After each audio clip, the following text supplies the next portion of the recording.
Hi, I'm Lori Pickens, a photographer and photo educator.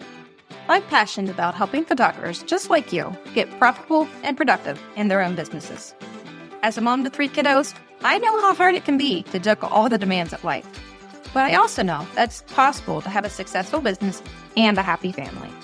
And that's why I created Photo Goals, a podcast for creative business owners who want to learn tangible steps to automate their business through workflows, systems, tools, and strategy in order to go from scattered to streamlined with purpose.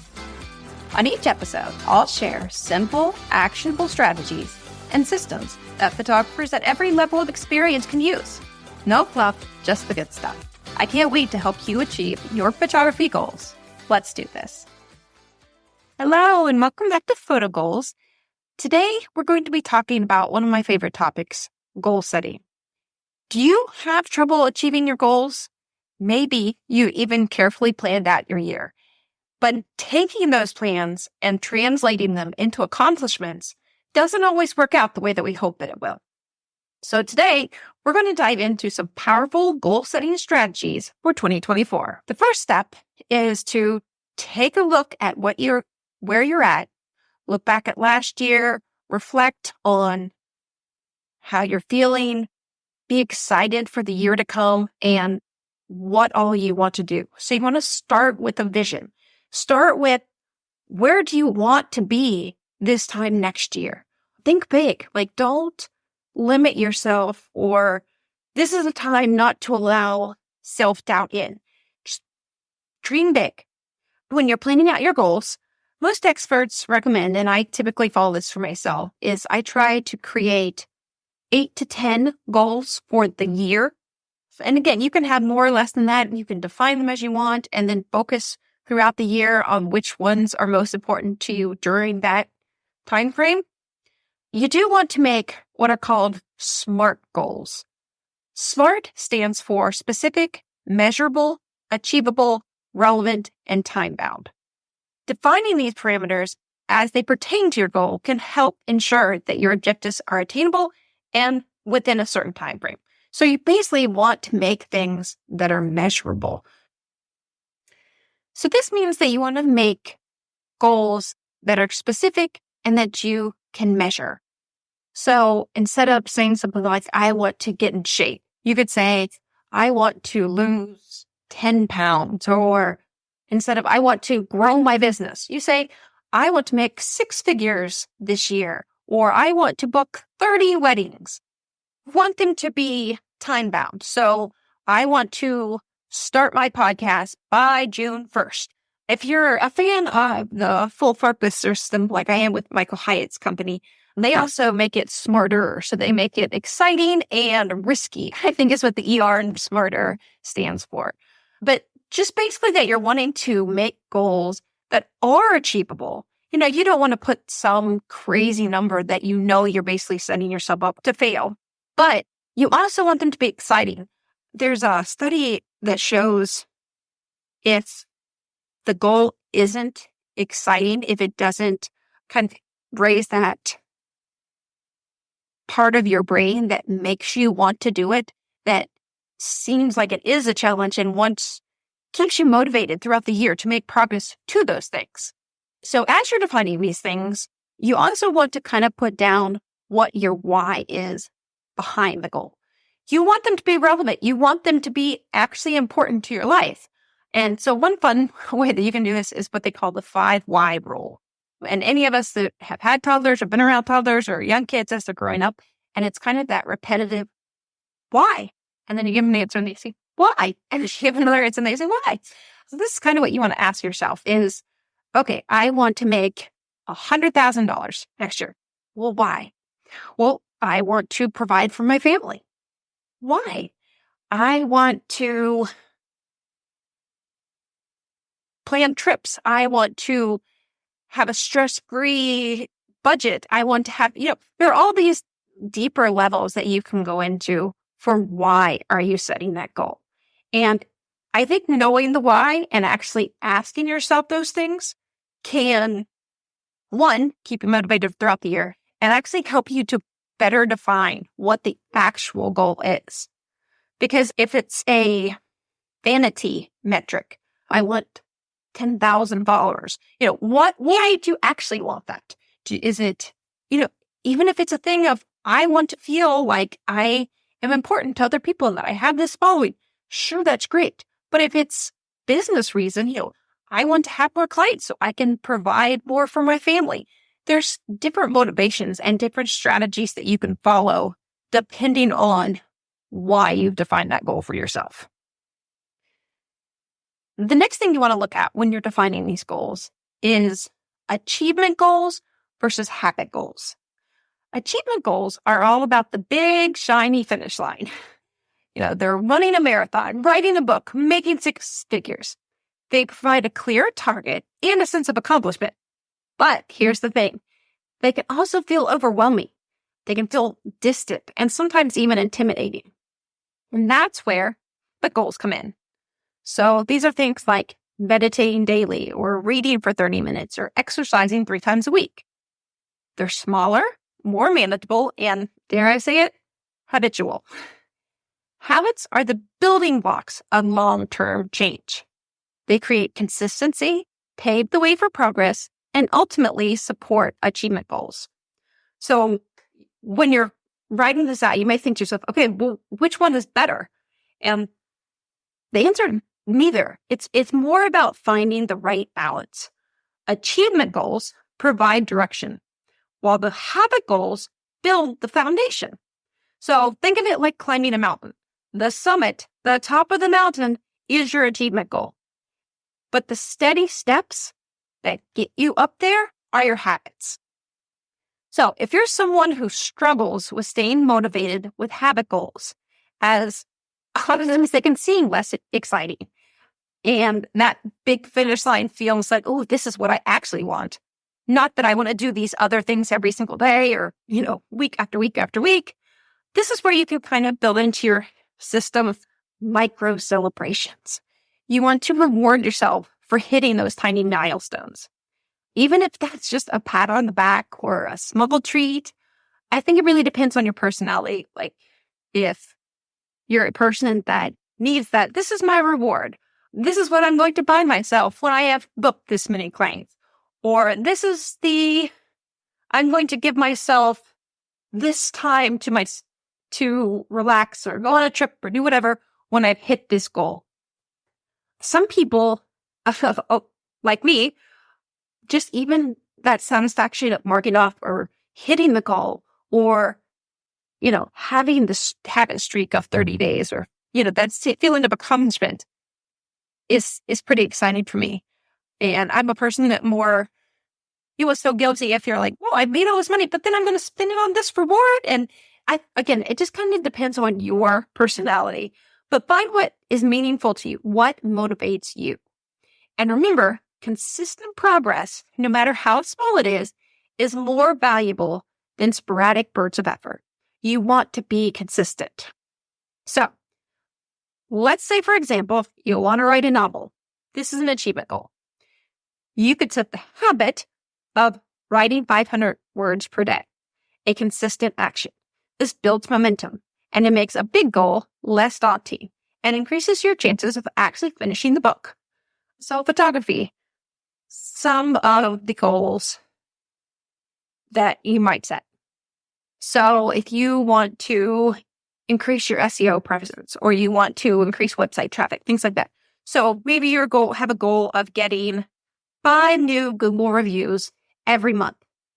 You want to define that in actual steps that you can actually take to make a difference.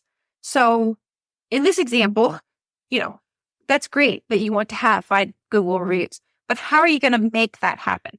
So you want to have a goal of once a month, I'm going to post on social media asking for past clients or people that I work with to go leave me a Google review.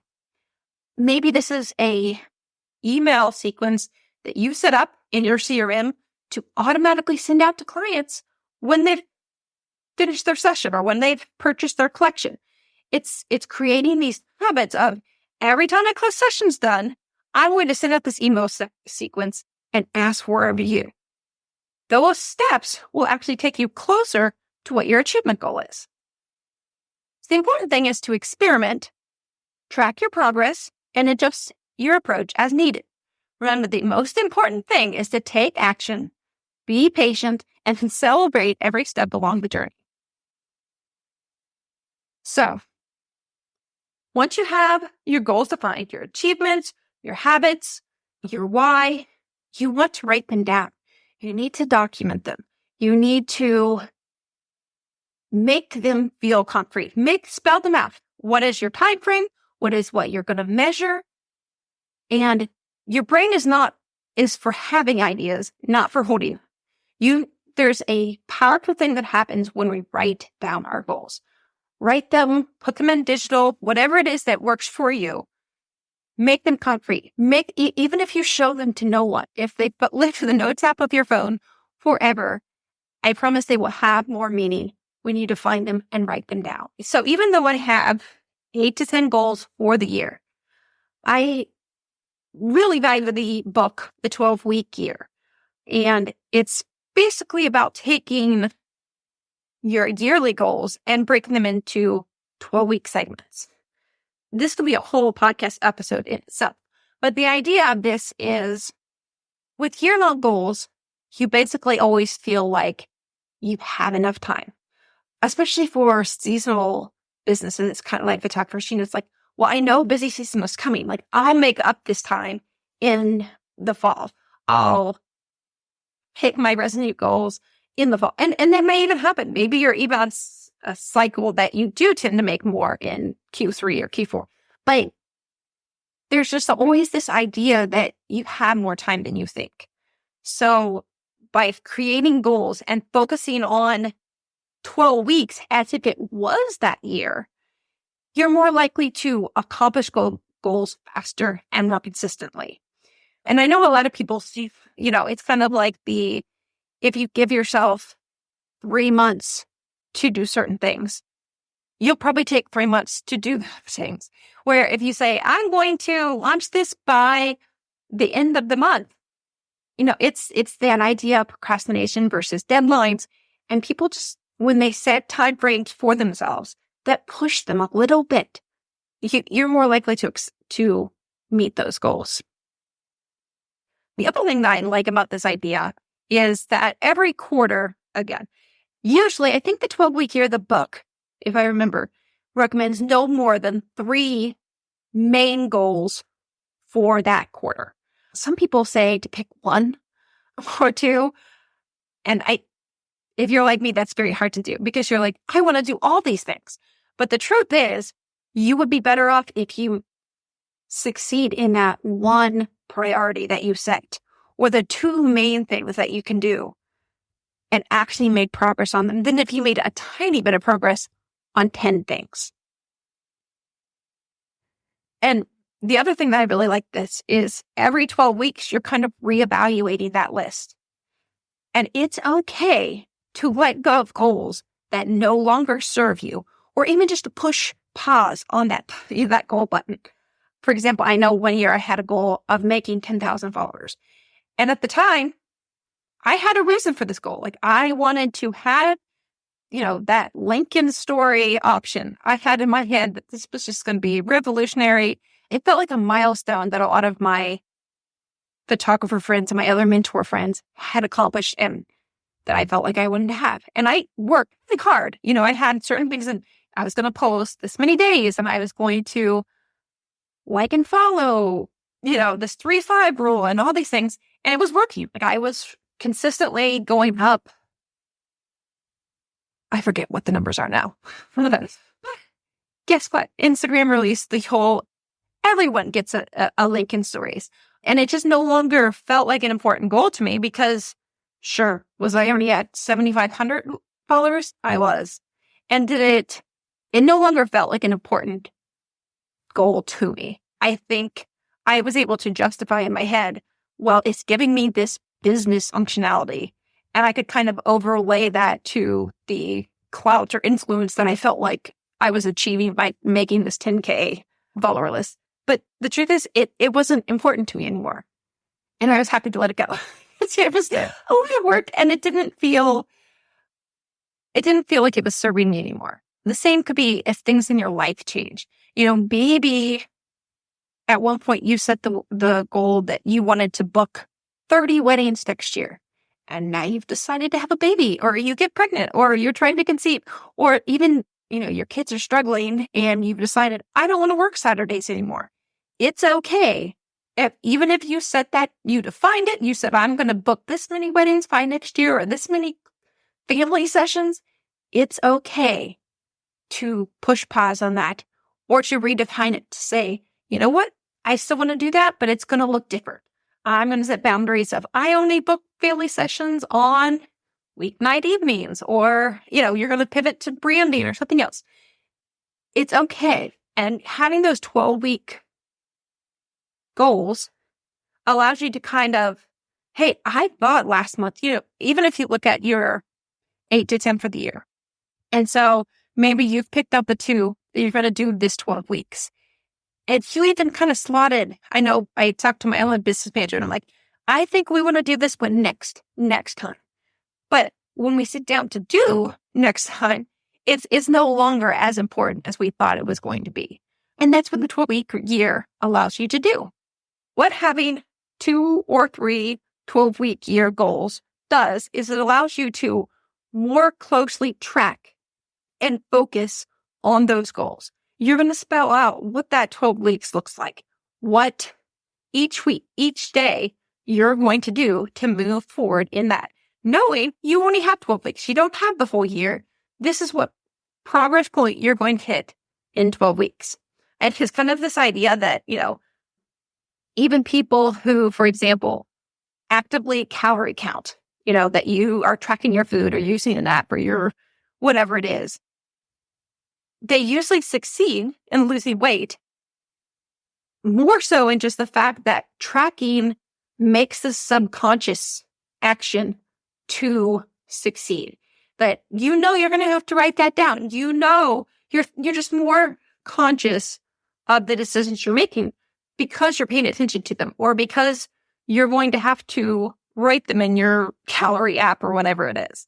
So it's the same idea that I'm not going to skip certain things because I know on Monday I'm going to look at them and I'm going to write down how many of those things I got done. So tracking allows you to keep that focus and keep it fresh in your mind on why it's important and how you're doing. So the big idea here when you are tracking these things is that you want to measure lead indicators, not lag indicators. So lead indicators are metrics that predict future performance. So, for example, if you want to increase your website traffic, again, that's not something that's just going to happen. You have to do things that you can measure, that you can put into place to create that goal. So you're going to blog more. You're going to work on SEO strategy. You're going to work on backlinks. You're going to do things you can actually do. So they take the idea of a goal is that you want to lose weight. You might get to the end of the week and have lost a pound. But there's lots of things that you could have done to get you to the point. Maybe you fasted that day. Maybe you just drank less water. Maybe you had a stomach virus. Maybe you did more calories. Maybe you worked out. But there are things that you have to decide what steps you can control that will lead to the goals that you want. Where lag indicators are metrics that reflect past performance. So this is, how much money did I make this month? What is my website conversion rate? How many clients did I get that actually booked? Yes, these are measurements that help you and that you can reflect back on, but they're about stuff that has already happened. You need to make calls to action in your social media posts. You need to market certain places in order to get those more qualified leads. So lag indicators explain how focusing solely on, if you focus solely on lag indicators, they can be like you're reacting to a car crash after it's already happened. So there's usually limited actionability, delayed insights, and it's a reactive approach. If you create steps for yourself that will lead to those changes, let me bring up some of my examples. So for example, the podcast. If I want my goal to be, I want to grow a certain number of followers. I want to have a certain number of downloads by the end of the year. Some of those lead indicators are I'm going to make weekly episodes. I'm going to release them on Tuesdays consistently. I'm going to share about the episode on my newsletter and on social media this many times and in this format. There are things that you actually control that will lead to the goal or the progress that you want to see. Okay, the next thing that can help you with goals and making progress is having accountability. For some people, accountability buddies or partnerships can be really effective to them. There are a lot of people who go to the gym with their friend or, with another person, and it kind of helps hold you both accountable, because I know I used to work out with my mom in the mornings before work, and this is prior to having children, and we'd go every day at 5:45 or it was early in the morning. But basically, I knew she was going to be at my house to pick me up at 5:40. Like she was going to be outside whether or not I was ready to go. So it's just an easier way to hold yourself to those, we're going to work out every day before work, and the same was true for her. Like I was at home waiting for her to pick me up. And if she didn't come or she overslept or didn't feel like going today, she kind of picked herself up and got out the door because she knew that I was counting on her, that I was waiting for her to come. And this can be great if you have a business friend that is trying to do the same things, or even if you just speak to each other in the way that this is what I want to do this week. And I know Carrie's going to ask me about it at the end of the week. And, there's a difference between friends that give grace when you need grace versus a friend that you've said to them, I want to do these things. This is why it's important to me. And I want you to hold me accountable for that.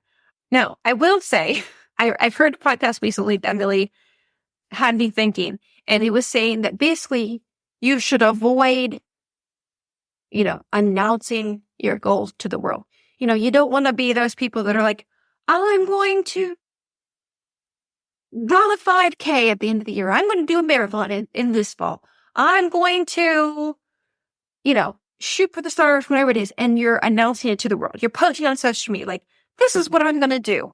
Because he was actually talking about the idea that if you put those things out on blast, even if it's with the best of intentions, even if people are like, that's so great, how can I support you? What can we do to help? Those kind of things, these big goals that you have, that you're actually getting that dopamine hit just by the acknowledgement of, oh, that's so awesome. This is so great. I'm excited for you. How can we help?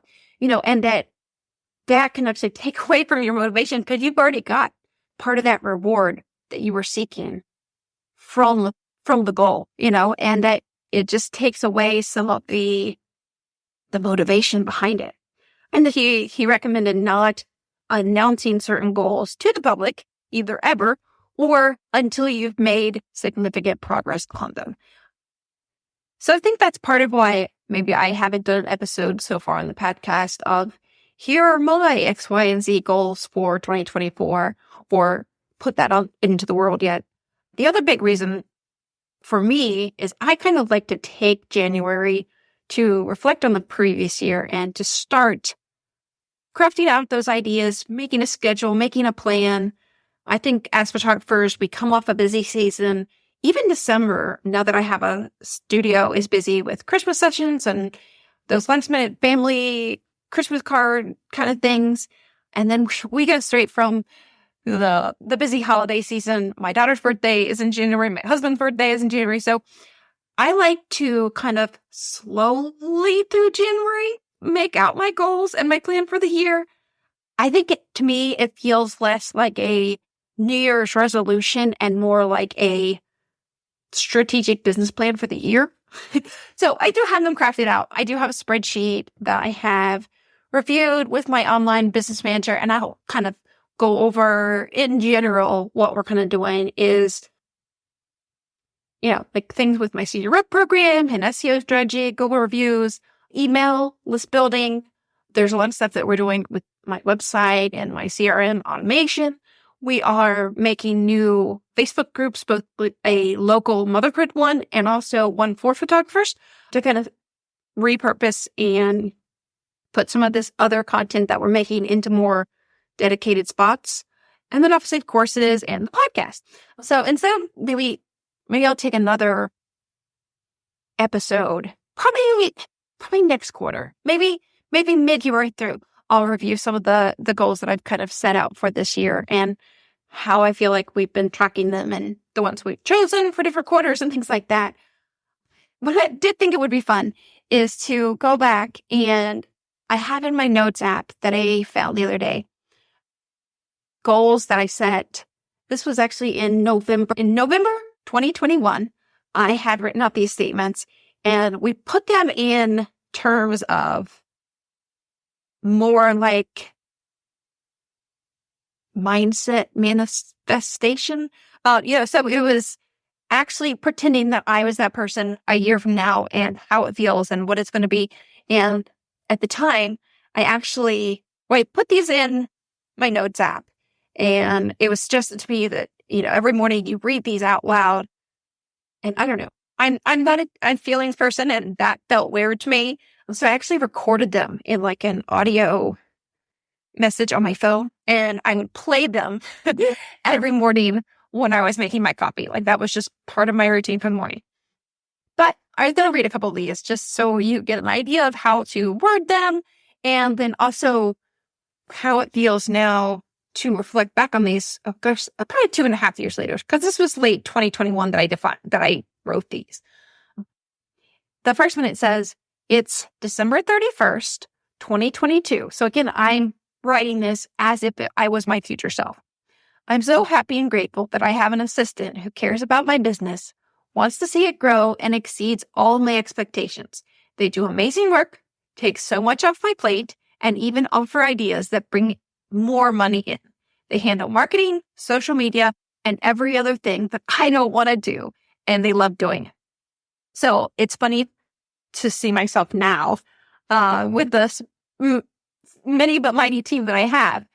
And I can remember back when I wrote this statement that I was trying to find a VA, that I had tried other VAs before, and either they weren't a good fit, or honestly, even some of them, I didn't have the systems in place that I do now to make my relationship with them successful. And I've learned a lot in those 2-3 years, but it's funny. I went back and looked on my phone. So I can say 100% satisfaction that this goal of mine has come to fruition. I adore Brenna, and it's funny because she's going to review this and clean up notes and make my outline for me, and she's going to hear me sing her praises, but she deserves every bit of it. When I was looking for this, I'm a member of the Rising Tide Society, which is a free Facebook group for just creative entrepreneurs, and it wasn't even my post. Like, it was a post from another photographer looking for a virtual assistant. And I was just going through the comments, kind of, people had responded and given their website or given their whatever. And I remember going across this, and I saw her post, and it's so funny because at the time I was in front of a business coaching group that was Christian based, and we'd been praying about, I just wanted to find this person that felt like a good fit and met the qualifications that I needed. I wanted an SEO person. I wanted a social media person. But what's funny is I'm a person that thinks highly of a website and of a polished message and things like that. And Brenna at the time, she didn't have a website. Maybe she still doesn't, but she had this PDF document that she had submitted to this Facebook post. And I remember reviewing it and just thinking that her wording was exactly what I wanted. And being even at the time thinking, normally I feel like I would judge a person like, if she doesn't even have a website that has good SEO and she doesn't even have like all of her ducks in a row, why would I think that she would be the right fit for helping me get all these things, but there was just something about it that's reading her PDF. I was like, this just feels like it makes sense. And here we are 2.5 years later, and she's absolutely everything that I had written in this statement. She cares about my business. She wants to see it grow. We collaborate. I know I originally started calling her like my virtual assistant, and I kind of refer to her now as my online business manager because her role has grown. And I guess the trust between us has grown, and that I do value what she suggests and having that person to kind of bounce ideas off of, and where do we think we should go from here? And these are the 3 things that I'm kind of thinking, which one makes sense for you that you think makes sense to focus on this quarter. So I love having that. Okay. So the other one that I was going to read, it says it's November 2022. So again, it's a year from when I read it. I'm thrilled that we just put $200,000 down as a down payment on our building. I'm so excited with all that we will be able to create and provide with this building. And again, we were defining in a year, I would have X amount and, kind of how I would feel about having that accomplishment. And it's funny, this was 2021. So it was the first school year after COVID and all the stuff. They're still wearing masks and, it was, do they go to school? Do they not go to school? And I think we were actually doing virtual school when I wrote this. My husband at the time wanted to start tour school. And so this building that we were kind of thinking about, one, I wanted to be part of my studio, but we just had a lot of things that we were planning to do that at the time made sense. And we actually just had hardwood floor delivered in my new building today. So it's just this full circle of looking back at this goal that, again, I did the routine for a while and then I kind of dropped off of my playing the audio message and things like that for myself. But looking back at it now, it didn't play out exactly like this. I didn't have that much money to make a down payment. But again, the idea being that maybe this goal didn't look exactly like I thought it was going to be in 2021, but the building's there and we got to it through a different path. And, the school situation is better. We didn't end up pursuing that kind of path, but I have this amazing studio that I'm so excited about. And I do know at the time when I wrote this, there were things that I put in place that got me to where I was now. So even if it's not the exact same dream, if it's not the same goal that you put there, you're going to build a plan and you're going to plan towards that and in a place better than where you started, whether or not it looks exactly like the plan that you laid out. So I hope that some of this helps, that you sit down, you make a vision for yourself, make a why you're making the goals that you have. Remember, there's no one-size-fits-all approach to goal setting. Embrace the power of both achievement and habit goals and track your progress. Track what you wanted to. Put things on the calendar. Plan things out. Hold yourself accountable. And remember that there are lead indicators and lag indicators. And while lag indicators can be helpful in reviewing and deciding what's working and what's not, you need to define those lead indicators and how you're going to follow through with them in order to achieve the goals that you set. Thank you so much for joining me on this episode of Boda Goals. If you enjoyed this content, it would mean the world to me if you left a review or send this to your business bestie. Be sure to subscribe to the show so you don't miss the next episode. And as always, check out the show notes for links to all my resources and info. And as I tell my kids every day, be kind and make good choices. Thanks for listening to Guiding Lead.